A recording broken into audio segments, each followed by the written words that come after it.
restringir o eliminar la posibilidad de que las mujeres interrumpan un embarazo.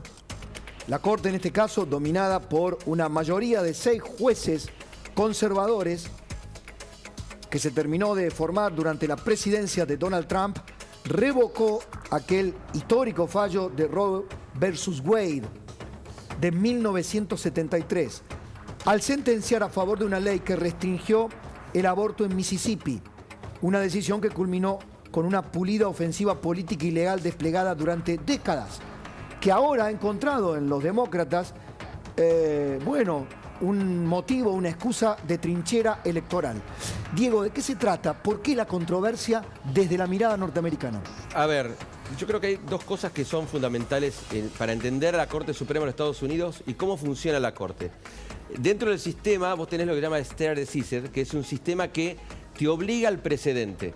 Entonces, cuando vos decís del 73, desde el 73 a la fecha, hay en una plataforma, si quieren ver, se llama Roe vs. Wade, todo un documental, se puede ver cómo la Corte Suprema en su composición siempre fue intentando bloquear o anular el fallo Roe del 73 y Case, que es del 92. Entonces, estos dos fallos lo que permitían en el orden federal era que no había, se había tomado la 14ª enmienda donde se permitía la libertad que tiene cada mujer de disponer y la posibilidad de tener un acceso a un aborto. ¿Por qué? Por la autonomía de la voluntad y su proyecto de vida. Déjame decir que estas imágenes que estamos viendo, mientras Diego explica, da el contexto, son en vivo, frente a la Corte Suprema de los Estados Unidos, ¿no? Esto, y agrego acá la controversia política, esto ha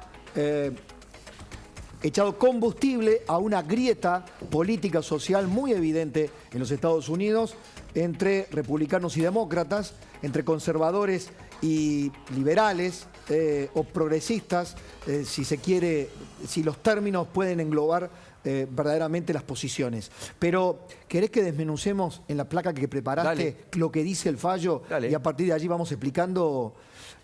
contame. Claro, lo que dice la Corte Suprema es que tanto Roe del 73 como Casey del 92 son un error del tribunal, específicamente, ¿sí? ¿Por qué? Porque dice que, por esto de la cuestión del precedente, utilizan el fallo Plessy vs. Ferguson, que es de 1895, donde hablaban de la segregación racial, y vuelven a insistir con que tanto Roe como el otro son errores. ¿Por qué? Porque no se tomó algo, Pablo, que es importante en la interpretación constitucional. Esto dice la Corte de los Estados Unidos.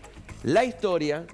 Entonces, cuando hacen todo un desarrollo en el fallo, te dicen, a ver, en la historia de Estados Unidos no hay ningún estado que, desde 1875 a la fecha, haya tenido leyes que permitían el aborto cuando llegan al 73.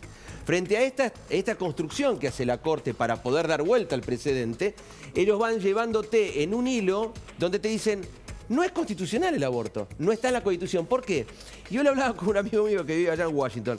Él me decía algo que es verdad. Me decía, pero en la enmienda segunda sí tenés la aportación de armas. ¿Por qué? Por el fallo de ayer de Nueva York por el tema de la aportación de armas. Entonces vos fijate cómo la Corte va haciendo, esta Corte con esta composición, va haciendo una construcción a partir de una interpretación casi originalista. Pero bajemos a tierra el concepto. Constitución, sí. Bajemos a tierra el concepto.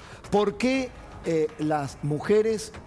fundamentalmente, y el Partido Demócrata dice que esto puede vulnerar el derecho individual de las mujeres a abortar, siendo que el paraguas federal no está diciendo, no está prohibiendo el aborto? No, porque la Corte lo que dice es, anula dos fallos la Corte.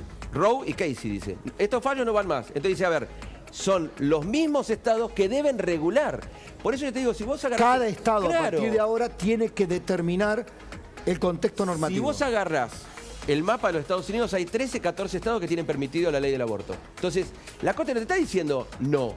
Te está diciendo que cada estado y el pueblo, por intermedio de sus representantes, porque fíjate que me hacía acordar, acá voy a irme a la Argentina, el otro día lo escuchaba a Soria, y Soria decía, la Corte legisla. La misma Corte en este fallo, DOT, dice, la Corte legisló en el 73, porque reinterpretó el texto de la Constitución y fue más allá de lo que dice la Constitución. Bien. Entonces, creo que esto es interesante y obviamente que las marchas... Mirá, es más, te puedo decir algo que me dijeron recientemente en Washington. Esta Corte seguramente, me dijeron, puede ir hasta por el matrimonio igualitario. Es decir, Te estoy diciendo lo que dijeron Bueno, en Washington. Esta corte, independientemente de las consideraciones personales, No, obvio. esta corte ha dado dos señales fortísimas. El derecho a portar armas consagrado en la Constitución, Exacto. a portar armas en público, contrariando una restricción que había fijado el Estado de Nueva York, y ahora esto, que era esperado, Pero perdón, Pablo, que se sabía. con un dato. Ayer el Senado de los Estados Unidos dio media sanción a la regulación de armas. Está bien. Chicos, me quedé sin tiempo. La reunión de Melconian con Cristina, Sí. Cristina con Melconian. 3 horas. ¿Qué hizo Melconian? Le presentó un proyecto integral a 20 años a través de la Fundación Mediterránea. ¿Qué? ¿Cristina con la Fundación Mediterránea?